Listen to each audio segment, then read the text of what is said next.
এরপরে প্রশ্ন হলো, সুদ ও ঘুষের সাজা কি একই হয়? না ভাই, সুদ এবং ঘুষের সাজা ভিন্ন হয়। তবে এটা ঠিক, দুইটাই কাবিরা গুনাহ এবং দুইটাই মিনাল মুহলিকাত, ধ্বংসাত্মক অপরাধ, মহাপাপ, কবিরা গুনাহ। এর মধ্যে বিশেষ করে ঘুষের ব্যাপারে নবী করিম সাল্লাল্লাহু আলাইহি ওয়াসাল্লামের স্পষ্ট হাদিস আছে যে লাআনাল্লাহুর রাশি ওয়াল মুরতাশি, আল্লাহ তাআলা ঘুষ গ্রহীতা ঘুষ দাতা উভয়ের প্রতি লানত বর্ষণ করেন এবং ঘুষ গ্রহীতা ঘুষ দাতা উভয় জাহান্নামে যাবে, কবিরা গুনাহ। এসব কথা ঠিক আছে, কিন্তু ঘুষ গ্রহীতা ঘুষ দাতার যে পাপের শাস্তি হবে সেটার বিবরণ এতটা স্পষ্ট করে উল্লেখ হয় নাই যতটা সুদের গ্রহীতার ব্যাপারে, সুদের দাতার ব্যাপারে আসছে হাদিস। এবং ঘুষের ব্যাপারটা লম্বা চড়া কথা বলার সময় নাই, শুধু এটুকু বলি, যে ব্যক্তি জুলুমের শিকার হয়ে ঘুষ দিয়েছে তার ন্যায্য অধিকার আদায় হচ্ছে না, এছাড়া তার এই ঘুষ দেওয়ার কারণে তার গুনাহ হবে না, কিন্তু ঘুষ গ্রহীতা সর্বাবস্থা কি হবে? অপরাধী হবে। আমরা অনেক মানুষ আছি অবৈধ সুবিধা পাওয়ার জন্য নিজেরা সাইদা ঘুষ দেই। ঘুষ যে খায় ওই বেচারা চাওয়াও লাগে না, তার আগে আমরা সাইদা দেই, কারণ 5 দিনের কাজ একদিনে করাইতে চাই। এর রোগটা আমাদের মধ্যে আছে না নেই? এগুলো সব হালাল না হারাম? স্পষ্ট হারাম, কিন্তু আমরা অনেকে করি, নামাজ কালাম পড়েও করি, বুঝি না যেটা পাপ করছি।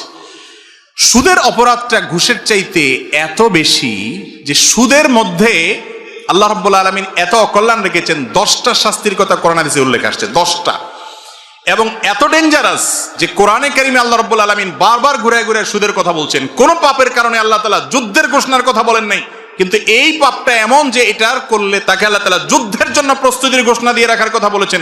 হাদিসে আসছে নবী সাল্লাল্লাহু আলাইহি ওয়াসাল্লাম বলেছেন, কিয়ামতের দিন আপনার সুদখোর এবং সুদদাতাকে আল্লাহ তাআলা, সুদের কারবারিকে বলবেন যে দুনিয়াতে ঘোষণা দেওয়া ছিল তোমার সাথে যুদ্ধের, প্রস্তুত হও এখন লড়াইয়ের জন্য। বুঝেন কি অবস্থা হবে।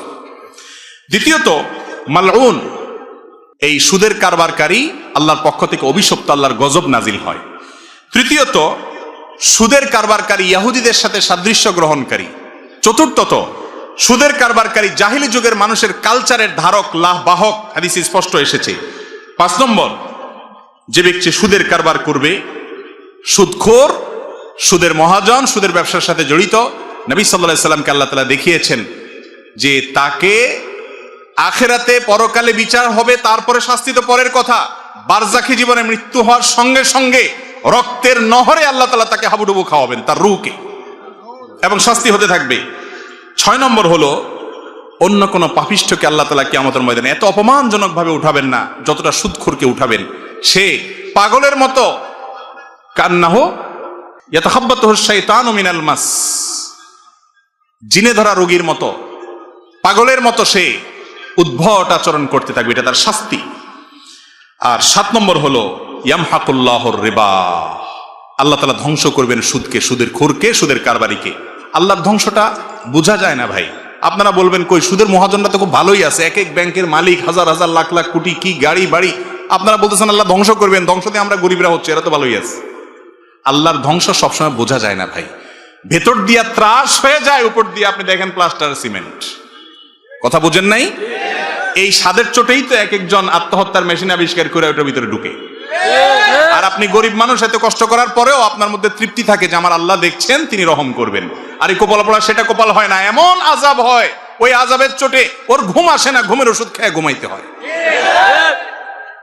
সুদের এই কারবারের সাথে যারা জড়িত থাকে, 8 নম্বর হলো মিনাল মুহলিকাতিস সাবাহ, 7টি ধ্বংসাত্মক মহা অপরাধের কথা এসার আগে আলোচনা করছিলেন আলোচক, মাশাআল্লাহ। তার মধ্যে থেকে একটা হলো এই কারবার।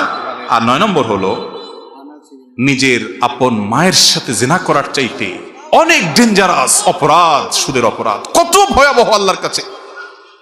এবং 10 নম্বর হলো দুনিয়াতে নগদ শাস্তির কথা আমরা বলেছি। এই নগদ শাস্তি যে অপরাধগুলোর কারণে জাতিগতভাবে নেমে আসে আল্লাহর গজব, তার মধ্যে একটা হলো সুদের কারবার।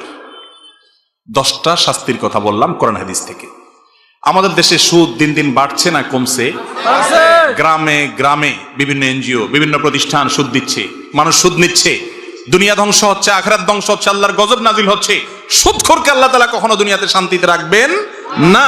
শান্তির মালিক আল্লাহ তাআলা, ভেতরে ত্রাস সৃষ্টি করবেন, আপনি টেরও পাবেন। সুদের কারবারকে না করবো তো ইনশাআল্লাহ। মনে রাখবেন, যে জিনিসটা যত ডেঞ্জারাস কোরআন হাদিসের দৃষ্টিতে, আল্লাহ তো আমাদের সৃষ্টিকর্তা, তিনি জানেন কিসে আমাদের ক্ষতি হবে।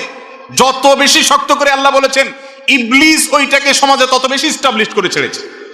কারণ আমাদের সবচেয়ে বড় শত্রুকে ইবলিস, আদু ও মুবিন। এই জন্য আমরা যাতে কোনোভাবে জান্নাতে যেতে না পারি, যেটা সবচেয়ে ক্ষতিকর ওইটাকে সবচেয়ে বেশি প্রতিষ্ঠিত করেছে যে সুদ ছাড়া কিচ্ছু নেই, গোটা সমাজ সুদের উপরে দাঁড়িয়ে আছে। আল্লাহ তাআলা আমাদেরকে বেঁচে থাকার তৌফিক দান করুন।